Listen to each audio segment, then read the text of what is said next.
Siapa teman-teman yang kalau sholat duha di rakaat pertamanya suka baca ayat kursi 10 kali dan di rakaat keduanya suka baca Al-Ikhlas 10 kali. Coba yang sholat duhanya seperti itu tulis di kolom komentar. Alhamdulillahirabbil alamin. Nah teman-teman ya, kita jawab pertanyaan ini nih. Assalamualaikum Pak Ustadz. Waalaikumsalam. Saya tuh kalau sholat duha 6 rakaat 2 2. Maksudnya setiap 2 rakaat salam, berarti 3 kali salam. Habis Al-Fatihah itu saya baca ayat kursi 10 kali dan di rakaat keduanya itu baca Al-Ikhlas 10 kali. Itu bagaimana Pak Ustadz? Jawabannya nggak apa-apa dan itu bagus juga teman-teman ya. Karena memang dalam salah satu kitab Fadhailul A'mal mengkutip tentang hadis marfu yang diriwayatkan Imam Anas bin Malik bahwa orang yang membaca ayat kursi 10 kali dan Al-Ikhlas 10 kali di 2 rakaat salat duhanya, maka kata beliau ustujiba lahu ridwanallahil akbar, maka dia wajib mendapatkan keridhaan Allah yang maha besar. Jadi untuk teman-teman yang mau baca ayat kursi dan Al-Ikhlas pada salat duhanya, secara hukum fikih pun tidak apa-apa. Cuman dalam hal ini perlu juga kita pahami dari sudut pandang ilmu fikih bahwa yang paling bagus itu ketika kita membaca surat setelah Al-Fatihah itu adalah bacaan surat yang satu surat penuh walaupun pendek daripada satu ayat panjang tapi tidak satu surat. Maka kalau dibandingkan, teman-teman pahami ya bahwa di sholat duha juga ada juga surat-surat yang memang dianjurkan oleh para ulama. Salah satunya surat Asy-Syamsi di rakaat pertama, surat Ad-Duha di rakaat kedua. Kenapa surat Asy-Syamsi dan surat Ad-Duha juga dianjurkan pada sholat duha?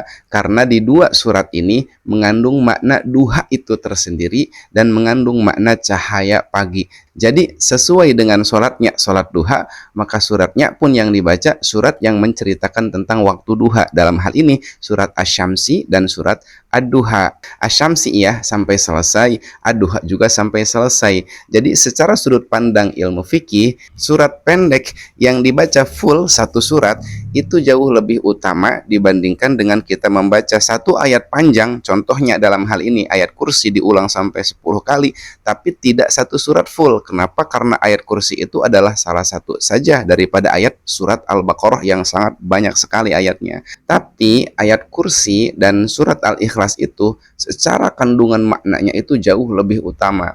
Jadi kalau secara kesimpulannya seperti ini, kalau kita bandingkan surat Asy-Syamsi dan surat Ad-Duha pada 2 rakaat salat duha dibandingkan dengan yang ayat kursi 10 kali, Al-Ikhlas 10 kali di salat duhanya, itu bagusan yang mana? Dua-duanya bagus. Membaca Asy-Syamsi dan Ad-Duha secara adab qiraat aturannya memang itu yang paling bagus.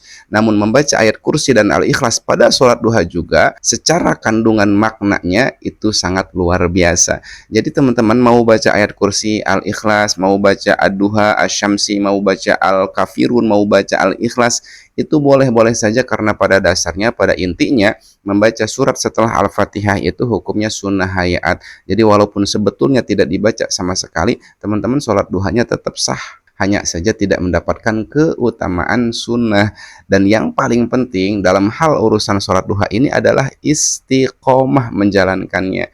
Istiqomah terus-menerus konsisten dilakukan setiap hari walaupun hanya 2 rakaat saja. Dan walaupun misalnya surat yang teman-teman baca pada 2 rakaat sholat duha tersebut hanya Al-Kafirun dan Al-Ikhlas, tapi jika itu dilakukan dengan cara istiqomah itu sangat bernilai sekali. Dan semoga teman-teman semua yang sudah istiqomah melaksanakan sholat sunnah duhanya, semoga Allah kabulkan segala hajatnya, Allah berikan keberkahan rizki, dan Allah berikan umur panjang, sehat badan, selamat dunia dan akhiratnya. Tulis di kolom komentar, amin ya rabbal alamin. Barakallahu fiik. Assalamualaikum warahmatullahi wabarakatuh.